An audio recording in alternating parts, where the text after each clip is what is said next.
তো এতক্ষণে তোমরা নিশ্চয়ই বুঝতেই পেরে গেছো যে আজকের ভিডিওটির রিজন কি। হ্যাঁ, আজকে আমার একটা শ্যুট ছিল আর লোকেশন ছিল বারাসাত। তো সেখানে আজকে সারাদিনে কি করলাম তার সবটাই তোমাদের সঙ্গে শেয়ার করব।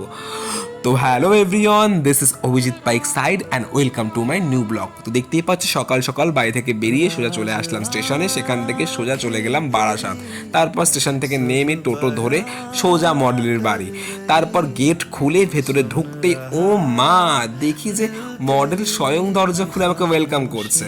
তারপর ওপরে উঠতেই দেখি আন্টি, যিনি মডেলের মা, তিনি আমাকে ওয়েলকাম করে সঙ্গে সঙ্গে চা এনে সার্ভ করলো। তো চা খাওয়ার পর তারপর ব্রেকফাস্ট নিয়ে হাজির। তো খুবই কেয়ারিং একটা পার্সন, মানে যেটা বললে খুব কমই হবে।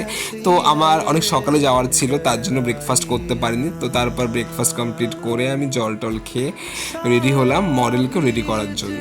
তো সব রকম প্রিপারেশন যেই চালু করলাম অমনি হাজির হলেন আমার পার্সোনাল অ্যাসিস্ট পার্টনার। ও তো এসে একদম পুরো মাতিয়ে দিয়েছে, তো ওর কথায় পরে যাচ্ছি। তার আগে কাজ তো কমপ্লিট করতে হবে। তো মাঝে মধ্যে আন্টি এসে সবাইকে জুস সার্ভ করছিলেন। খুব কেয়ারিং পার্সন, ভালো একজন মানুষ, ঠিক মায়ের মতন। তারপর মডেলকে ফাইনালি রেডি করে শ্যুটটা করা স্টার্ট করলাম। আর একটা শ্যুটের ক্লিপও তোমাদের সঙ্গে শেয়ার করলাম। আর হ্যাঁ, আজকে যিনি ফটোগ্রাফার ছিলেন তার লোকেশনটা ছিল সোনারপুর। অনেকটা দূর থেকে তিনি এসেছিলেন আর তার ব্যবহারটাও খুব ভালো, খুব ভালো একজন মানুষ ছিলেন। তার সাথে আড্ডা মেরে কথা বলে খুব ভালো লাগলো।